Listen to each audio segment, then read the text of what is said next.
Avant de plonger dans cette histoire incroyable, pensez à vous abonner à la chaîne et à activer la cloche. Ici, chaque récit a quelque chose à dire, et vous ne voudrez pas en manquer un seul. Le soleil commençait tout juste à se lever sur Chicago, peignant les gratte-ciel d'une lueur dorée. Les rues s'animaient peu à peu, klaxons, pas pressés, discussions étouffées devant les cafés. Dans ce tumulte quotidien, une voiture noire avançait calmement, presque discrète, contrastant avec le bruit ambiant. Au volant se trouvait Marcus Donovan.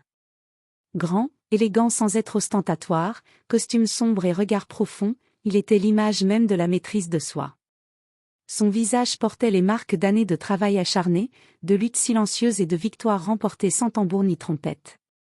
Personne, en le croisant ainsi, n'aurait imaginé que cet homme était le fondateur et PDG de Donovan Retail Group.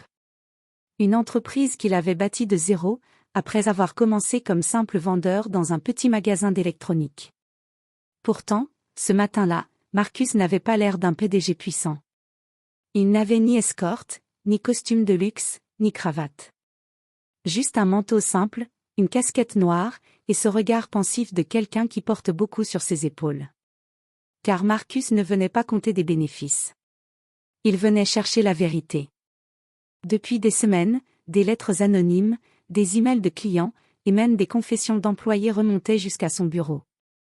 On disait qu'un magasin en particulier, l'un de ces magasins, était devenu un lieu où certains étaient regardés de travers avant même de parler. On murmurait. On traite les clients noirs comme des voleurs potentiels. On surveille ceux qui ont l'air pauvres. Le directeur humilie les employés.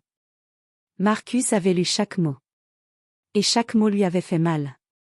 Car il connaissait ce que signifiait être jugé au premier regard. Il savait ce que c'était que de se voir refuser un service pour une couleur de peau. Il savait aussi ce que c'était que d'être suivi dans un magasin comme un suspect. L'ironie était douloureuse. Dans ses propres magasins, les mêmes injustices menaçaient de se reproduire. Il se gara à l'écart, coupa le moteur, mais resta immobile un moment, les mains sur le volant. Son reflet dans le rétroviseur lui renvoyait l'image d'un homme fort, mais fatigué. Il se parla à lui-même, presque en chuchotant. Aujourd'hui, je ne viens pas en PDG. Je viens en client. Je veux voir qui vous êtes vraiment quand personne ne vous regarde. Il enleva sa montre de luxe et la glissa dans la boîte à gants. Il retira sa veste élégante, gardant un pull simple. Il voulait disparaître dans la foule, devenir invisible, comme tant d'autres qu'on ignore. En poussant la porte automatique du magasin, il sentit tout de suite ce qu'il craignait. Pas de sourire. Pas de « bonjour ». Juste des regards qui évaluent, pèsent, classent. Il fit quelques pas.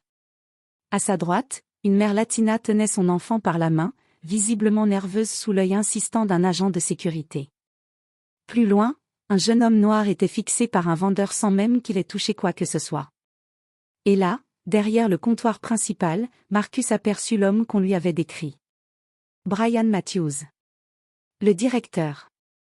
Chemise impeccable, cravate parfaitement nouée, mais regard froid, autoritaire. Il ne voyait pas des clients, il voyait des menaces potentielles. Il parlait sèchement aux employés, coupait la parole, soupirait avec mépris. Marcus sentit quelque chose se nouer dans sa poitrine.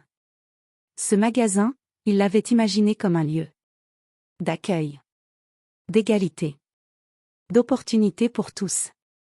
Et il voyait l'inverse. Il se promit intérieurement. Si tout cela est vrai, alors aujourd'hui, tout changera. Il prit un panier. Il n'avait pas encore prononcé un mot. Mais son destin, celui de Brian, et celui du magasin entier, venait déjà d'entrer en collision. Marcus avançait lentement entre les rayons, observant chaque détail avec une attention presque douloureuse. Il ne cherchait pas à piéger qui que ce soit.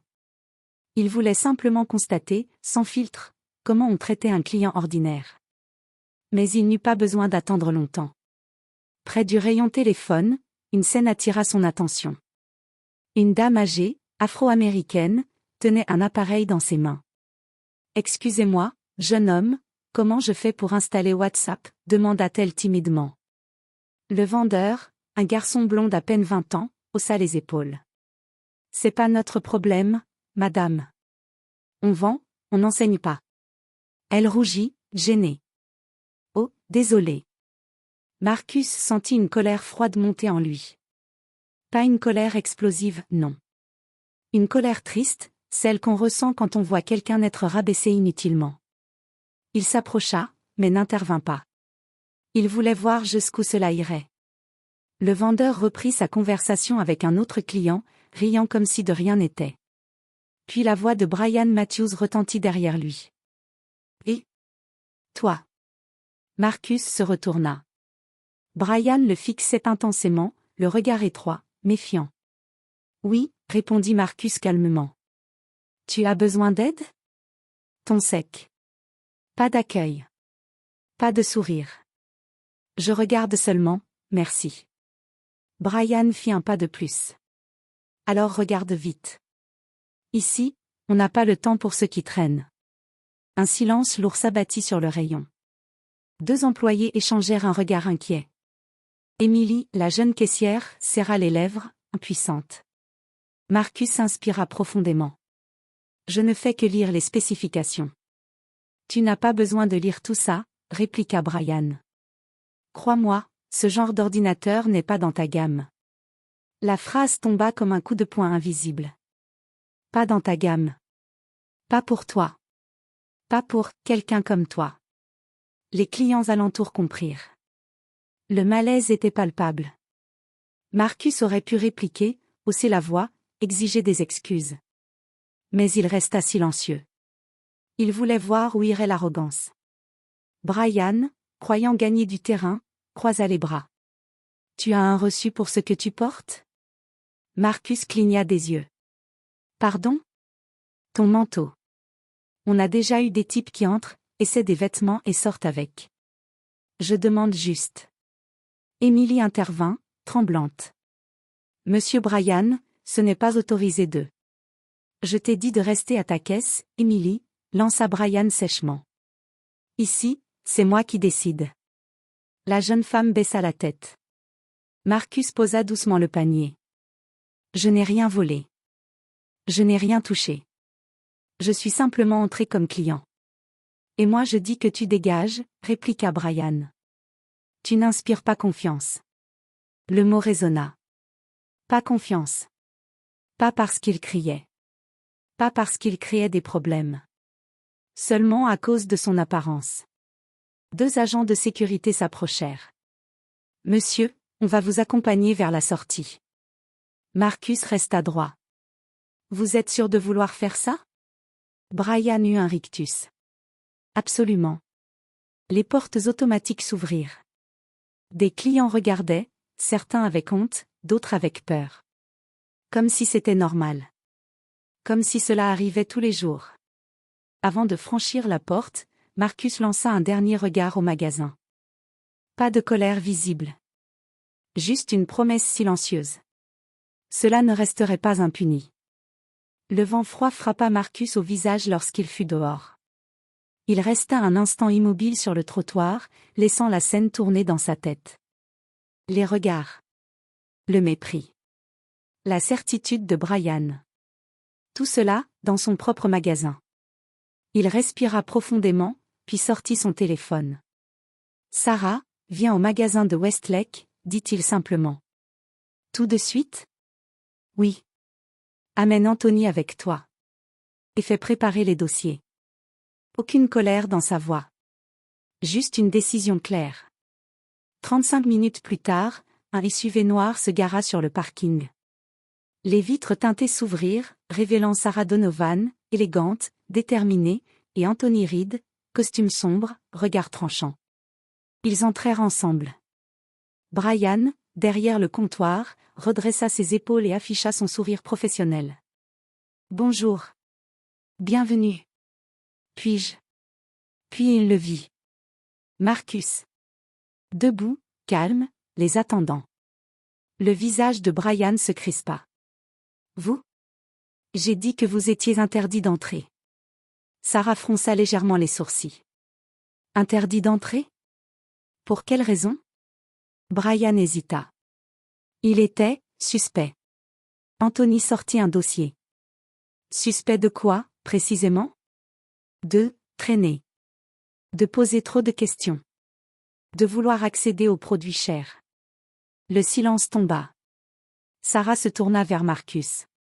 Il t'a expulsé? Oui. Anthony posa alors délicatement le dossier ouvert sur le comptoir. Photo.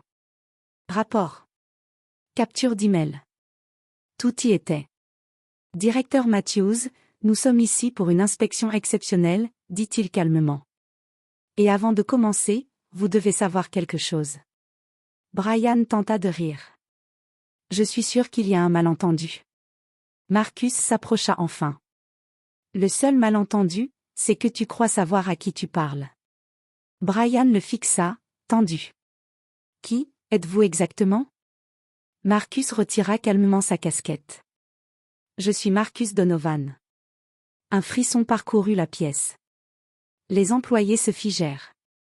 Emily porta la main à sa bouche. Brian recula légèrement. Donovan, comme la société. Oui, répondit Marcus. Et, vous êtes? Le PDG. Le mot tomba, lourd, irrévocable. Brian pâlit. Ce n'est pas possible. Vous auriez dû. Je veux dire. On aurait dû me prévenir. Marcus secoua la tête. Justement. Je ne voulais pas que tu saches. Je voulais voir comment tu traites les gens quand tu penses qu'ils ne valent rien.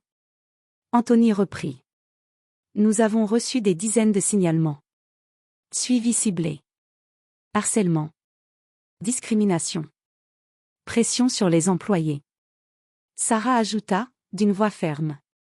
Et aujourd'hui, tu viens de confirmer tout cela en humiliant notre propre PDG, simplement parce qu'il n'entrait pas dans tes critères. Brian essaya de se défendre. Je voulais juste protéger le magasin. Je fais ça pour l'entreprise. Marcus planta son regard dans le sien. Non. Tu fais ça pour flatter ton ego. Et tu détruis la dignité des autres. Il s'assit calmement sur une chaise, comme s'il reprenait le contrôle de tout. Brian, quand j'ai ouvert cette chaîne, je voulais des magasins où chaque personne se sent respectée. Où personne ne se sent suspect par défaut. Il prit un stylo. Tu n'es pas seulement un mauvais directeur. Tu es dangereux pour ce que nous voulons construire. Anthony sortit un document officiel et le posa devant lui. Ordre de suspension immédiate, en attendant le rapport final. Brian se crispa. Suspension? Vous ne pouvez pas me. Si, coupa Marcus. Et cela pourrait aller bien plus loin. Emily, discrètement, essuya une larme. Ce jour-là, pour la première fois, elle se sentit protégée. Brian comprit enfin. Le masque venait de tomber. Et il n'y avait plus d'échappatoire. Quelques jours plus tard, le magasin de Westlake semblait presque calme. Mais l'air était différent. Ce n'était plus la tension lourde du mépris, ni les regards calculés des employés. C'était un air d'attente, de curiosité et d'espoir. Marcus Donovan entra, cette fois sans masque, sans test, simplement en homme qui voulait voir le changement de ses propres yeux. Les clients le saluèrent avec un sourire, sans savoir qu'il s'adressait au PDG. Il leur rendit leur sourire, un par un, avec une chaleur naturelle. À la caisse, Emily Carter était désormais directrice adjointe. Elle avait reçu une formation accélérée sur la gestion et le leadership respectueux, mais surtout sur la dignité humaine. Elle accueillit Marcus avec un mélange de respect et de reconnaissance. « Bonjour, monsieur Donovan », dit-elle doucement. « Bonjour, Emily », répondit Marcus. « Tout se passe bien ici depuis le départ de Brian. »« Je le vois », répondit-il en souriant. « Et tu as fait un excellent travail. » Les employés se rassemblaient timidement autour de lui. Certains étaient encore méfiants, d'autres confiants. Tous sentaient la présence d'un changement réel. Sarah Donovan entra à son tour, portant les dossiers de suivi et de formation. « Marcus, tout est prêt.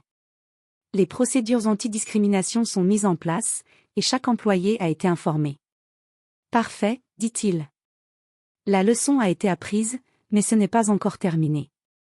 Il nous faut maintenant bâtir une culture où personne n'a peur de marcher dans ce magasin. » Marcus fit le tour des rayons, observant les clients. Il s'approcha d'une jeune femme qui hésitait devant une étagère. « Puis-je vous aider ?» demanda-t-il. Elle sursauta légèrement, mais sourit. « Oui, merci. Je ne savais pas comment choisir. »« Pas de problème, » répondit Marcus, et il prit le temps de lui montrer les fonctionnalités avec patience. À chaque mot, Marcus sentait qu'un fossé se comblait, non seulement entre lui et les clients, mais aussi entre l'entreprise et sa propre conscience. Plus tard, il réunit tout le personnel dans la salle de réunion. « Écoutez-moi, » dit-il avec gravité. « Ce qui est arrivé à Westlake n'aurait jamais dû se produire. Et je veux que chacun d'entre vous comprenne ceci, un client n'est jamais un problème, une couleur de peau n'est jamais un obstacle, et un employé n'est jamais inférieur. À partir d'aujourd'hui, je veux que chaque personne qui franchit ces portes se sente bienvenue, respectée et écoutée. Peu importe qui elle est, peu importe d'où elle vient. » Un silence respectueux suivit. Puis, Emily prit la parole. « Merci, Monsieur Donovan. Grâce à vous, nous comprenons qu'un vrai leader ne dirige pas seulement avec le pouvoir, mais avec le cœur. » Marcus hocha la tête. « Exactement. Et je compte sur vous tous pour continuer ce travail. Le respect ne s'apprend pas dans un manuel, il se vit chaque jour. » Dans les semaines qui suivirent, le magasin changea radicalement. Les clients noirs et issus de minorités ne furent plus surveillés. Les employés eurent enfin l'espace pour travailler sans peur. La réputation du magasin remonta en flèche, et les clients revenaient, racontant à quel point l'accueil était chaleureux. Marcus, lui, continuait de visiter régulièrement incognito. Il voulait sentir le pouls du magasin, voir si la dignité était respectée à chaque instant. Chaque sourire qu'il croisait lui rappelait que la vraie richesse ne se mesure pas en dollars, mais en justice et humanité. Et quant à Brian Matthews? Le directeur raciste avait été renvoyé sur le champ, et la nouvelle de son licenciement fit le tour de la chaîne. Plus jamais un employé ou un client n'eut à subir son mépris. Marcus se tenait un matin devant la vitrine du magasin, regardant son reflet. Il sourit.